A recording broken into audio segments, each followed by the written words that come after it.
Okay, welcome to Micro Lecture 12.1. We're going to be talking about the making of gangs in prison. The Aryan Brotherhood and Islamic terrorists are two of the groups that we're going to be touching on, although they're by no means the only groups that are formed in prison. So this is a somewhat controversial topic, which is why I chose it. Let's delve right in. I tried to use the most reputable sources I could find.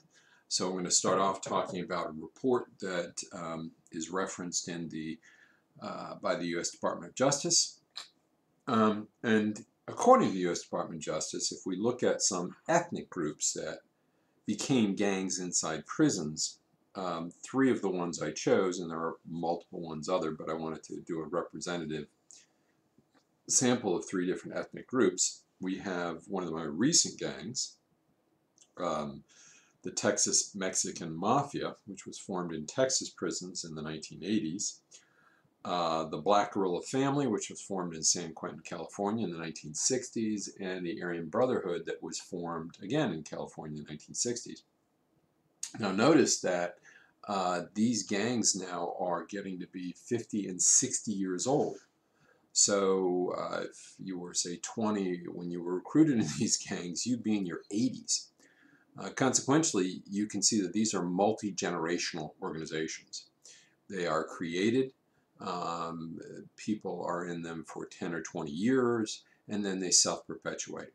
So having been created, you can see how long these gangs last and how large. The largest one here, the Aryan Brotherhood, at least according to some Department of Justice statistics, might be as many as 15 to 20,000 members. Now, that doesn't mean they have a central organization. Obviously, these are broken up into chapters. Some of these chapters are cooperating and in contact with others, some of them not so much. All of these gangs are, once out of prison, are engaging in criminal activities: drugs, extortion, prostitution, acts of violence.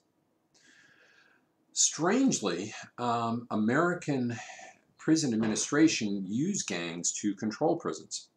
So there's a fascinating book by Christian Parententi, who has his PhD from the London School of Economics. I think he's currently teaching at the John Jay Law School or School of Justice in New York. Wrote a book called Lockdown America, Police and Prisons in the Age of Crisis. And I'm giving you that citation because of the quote I'm about to give you out of it that demonstrates how prison administrations use ethnic division inside prison.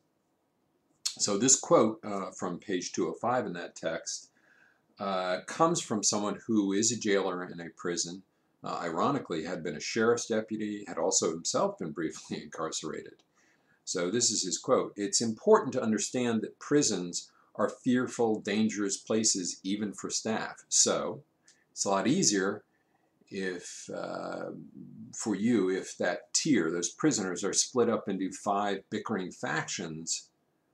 So there is also that sort of staff encouragement of factions and gangs.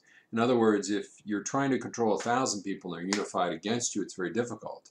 But if you can break them up into groups that fight each other, blacks on Hispanics, Hispanics on whites, whites on blacks, Christians on Muslims, you can see how that could make your administration easier. You could find groups that would inform on each other. It's not just limited, of course, to ethnic groups. There are also terrorist groups. A recent Department of Justice funded study about terrorist recruitment in U.S. prisons focused a kind of a cycle, and here's a chart from there, well, actually more of illustration from that report about the GIS, which was a quasi-terrorist group that recruits inside American prisons.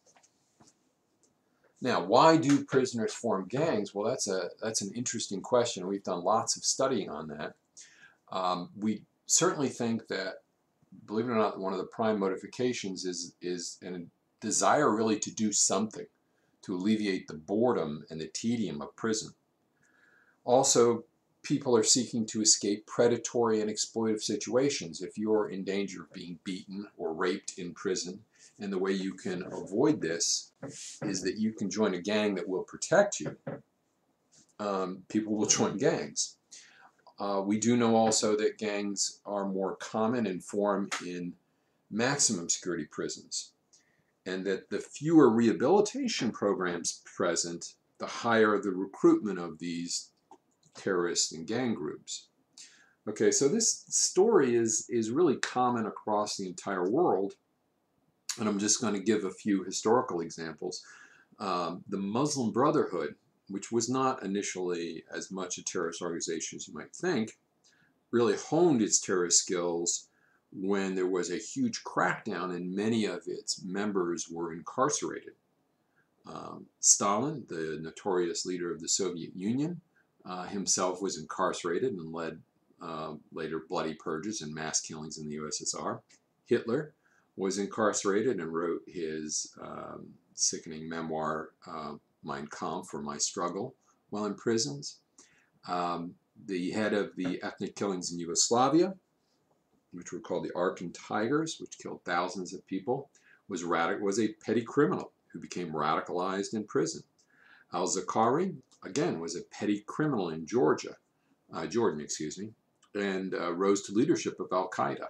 All these, by the way, are examples that were cited, the Stalin, the Hitler, not the Muslim Brotherhood, but all of them were cited in testimony in front of the U.S. Congress by the head of Homeland Security in the I think it was 2008 report. So you can see that this is a problem that impacts us all outside prisons. All right, we'll move on to the next lecture.